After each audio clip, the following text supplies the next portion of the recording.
नदियां सिर्फ पानी का प्रवाह नहीं, वे समय की बहती हुई कहानीकार हैं।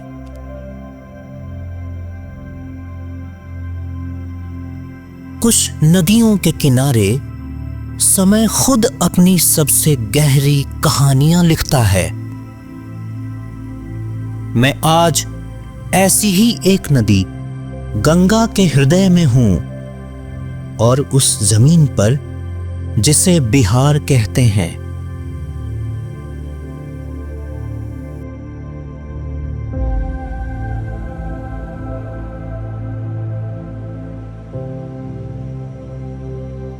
मैं आज भारत के सबसे बड़े भौगोलिक चौराहे पर खड़ा हूं।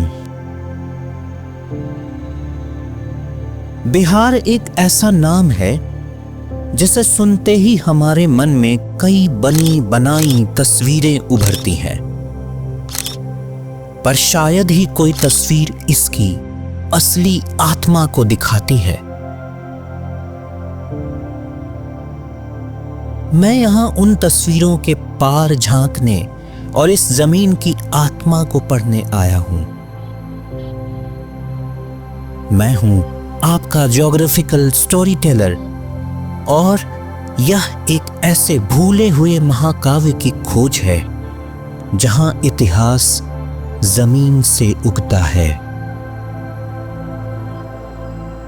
बिहार की कहानी को समझने के लिए पहले इसके शरीर को समझना होगा। इसके उत्तर में खड़ा है एक सफेद खामोश बादशाह, हिमालय।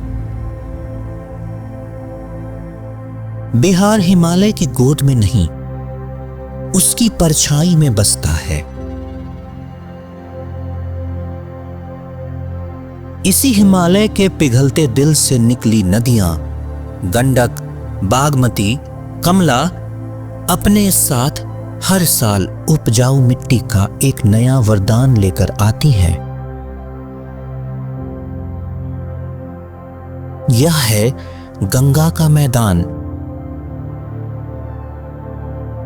एक भूवैज्ञानिक पालना जिसे हिमालय ने लाखों सालों में अपनी लाई हुई गाद से भरा है। यह हिमालय की लाई हुई सोने की मिट्टी है जिसने इस जमीन को दुनिया के सबसे उपजाऊ क्षेत्रों में से एक बनाया है। यहां की हवा में धान की खुशबू है। यहीं पर कतरनी चावल जैसे भारत के कुछ सबसे बेहतरीन और सुगंधित चावल उगते हैं। यह सिर्फ एक फसल नहीं है, यह हिमालय के खनिजों का स्वाद है जिसे इस जमीन ने एक मोती में बदल दिया है। पर हिमालय का हर उपहार एक वरदान नहीं होता। यह कोसी है जिसे बिहार का शोक कहा जाता है। यह हिमालय की एक जिद्दी और बेचैन बेटी है जो हर साल अपना रास्ता बदलती है, जैसे कोई बेचैन आत्मा नया शरीर खोज रही हो। यह उत्तर बिहार का भौगोलिक सत्य है। समृद्धि और प्रलय एक सिक्के के ही दो पहलू। उत्तर की नरम मिट्टी से निकलकर अब हम बिहार के दक्षिणी हिस्से में हैं, जहां जमीन सख्त और पुरानी है। यह है कैमूर की पहाड़ियां। यह हिमालय की तरह युवा नहीं, यह विंध्य श्रृंखला का विस्तार है। धरती के कंकाल की सबसे पुरानी हड्डियां इस सख्त पठारी जमीन पर। नदियां मैदानों पर फैलती नहीं, वे पठार के किनारों से छलांग लगाती हैं।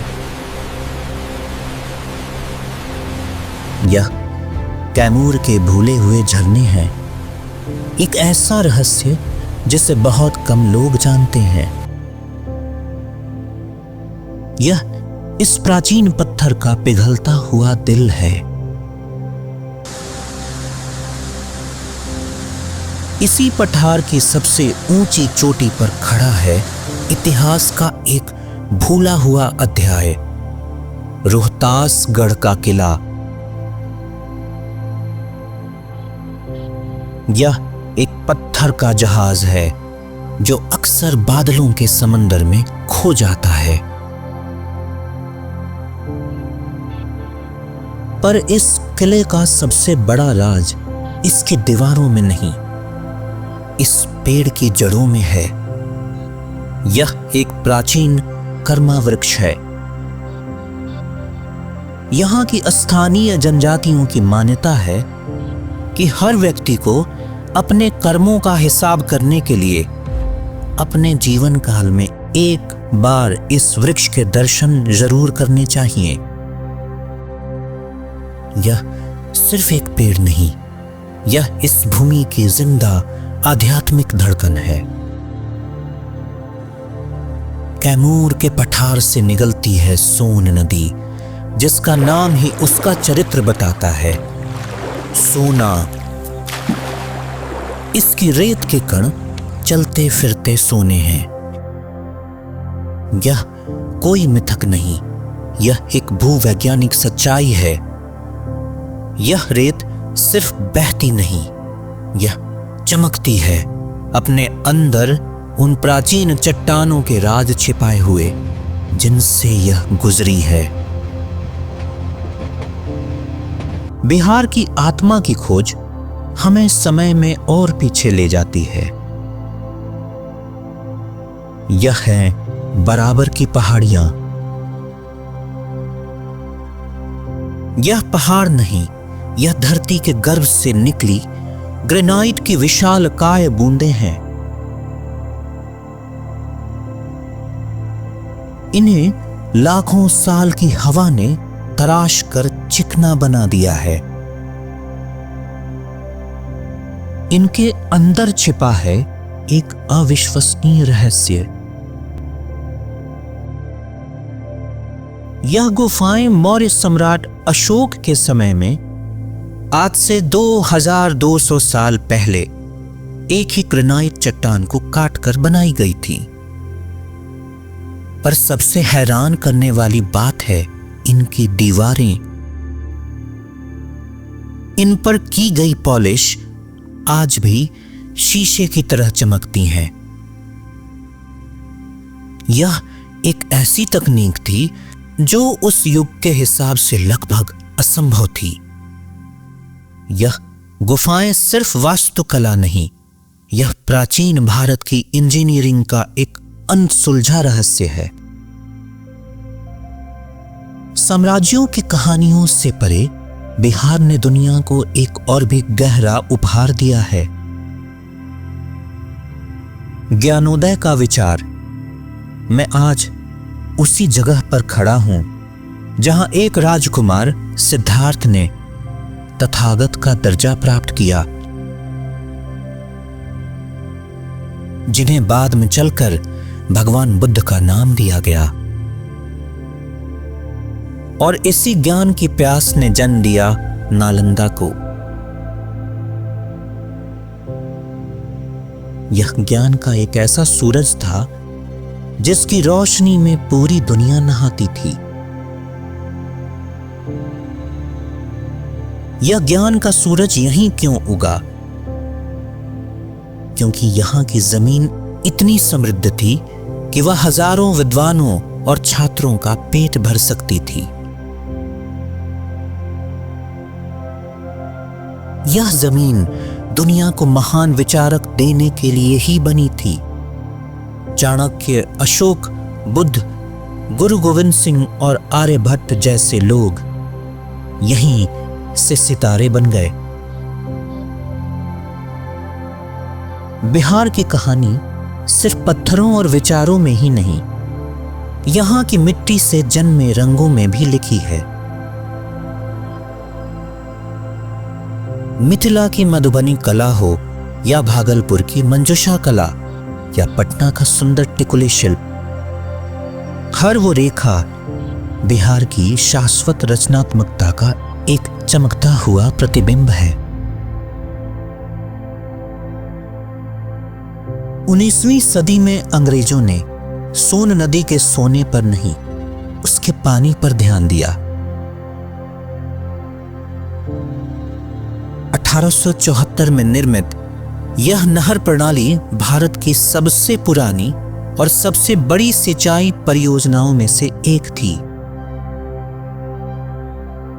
यह एक इंजीनियरिंग का चमत्कार था जिसने जमीन पर पत्थर की नई नसें बनाकर दक्षिण बिहार के सूखे भाग्य को हमेशा के लिए बदल दिया।